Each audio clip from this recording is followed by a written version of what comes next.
আগেকার বাগবাজার তো নেই, তো অনেক পরিবর্তন, দিন বদলাচ্ছে, সময় বদলাচ্ছে, সবকিছু মানুষের টেস্টও বদলাচ্ছে। উত্তর কলকাতার চায়ের একাল এবং সেকাল বিষয়টা নিয়ে আলোচনা করতে বসলে সেই আলোচনা বোধহয় কখনো শেষ হবে না। তাই আজ আমার বাগবাজার স্ট্রিট ফুড সিরিজের প্রথম এপিসোডে চেষ্টা করেছি বাগবাজারের চায়ের একাল এবং সেকালকে দুটো ভিন্ন ধরনের চায়ের দোকানের মাধ্যমে তুলে ধরতে। এখানে একটা দোকানের বয়স যেমন প্রায় 112-13 বছরের কাছাকাছি, আরেকটাতে আবার পাওয়া যায় নতুন জেনারেশনের প্রিয় নতুন ধরনের চা। আর চা ছাড়াও এই যে টুকটাক ক্লিপিংস গুলো দেখলেন, এর ডিটেল ভিডিও কিন্তু বাগবাজার স্ট্রিট ফুড সিরিজের পরের এপিসোডে আসতে চলেছে। না আর বেশি কথা বাড়াবো না, এবার সরাসরি চলে যাব মূল ভিডিওতে। নমস্কার, আমি বৈশাখী ফ্রম হ্যাংলাস ডে আউট, আর আপনারা দেখছেন আমার বাগবাজার স্ট্রিট ফুড সিরিজের প্রথম এপিসোড। আজকে আমরা চা খেতে যাব, মানে আমাদের প্রথম গন্তব্য হলো প্রায় 112 বছরের পুরনো বাগবাজারের লক্ষণ টি স্টল। 3 পুরুষ ধরে চলে আসছে এই ছোট্ট চায়ের দোকানটা।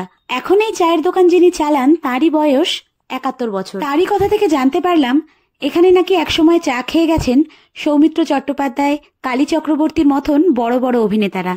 তখন বাগবাজারে এত দোকানের ঘেঁষাঘেঁষি ছিল না। আজ এত চায়ের দোকানের ভিড়ে এই দোকানটাও হয়তো শুধুমাত্র একটা চায়ের দোকান হিসেবেই থেকে যেত।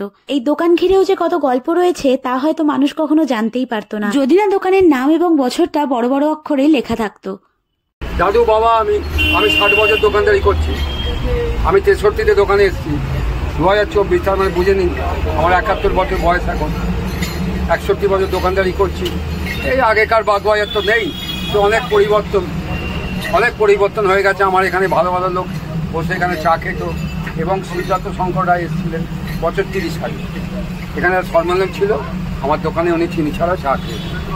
আরও অনেকেই ধরুন আর্টিস্টরা এসছে, যেরকম একবার সৌমিত্র এসেছিলেন, আচ্ছা ডিম্বকর এসেছিলেন, দীপঙ্কর যে সিনেমা আর্টিস্ট, আচ্ছা উনি এসেছিলেন, জানেন কালী চক্রবর্তী সব এসেছিল। নানা রকম লোককে দেখলাম বহু বছর। বাগবাজার কিন্তু সে বাগবাজার অনেক পরিবর্তন হয়ে গেছে। এখানে একটা দোকানপাট ফুডে ছিল না, এখন ফুড ভর্তি হয়ে গেছে, ফুড দখল হয়ে গেছে।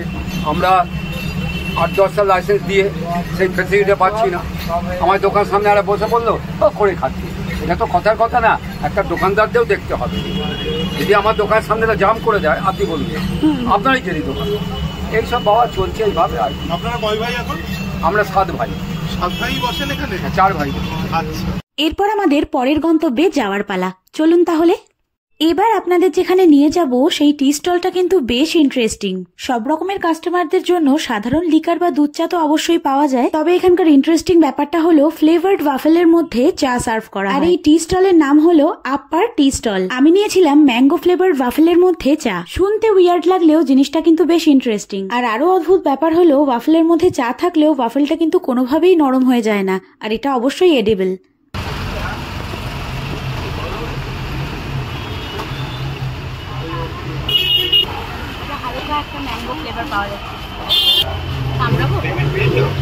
সেটা এখন কামড়াতে পারবে না, চা পড়ে যাবে।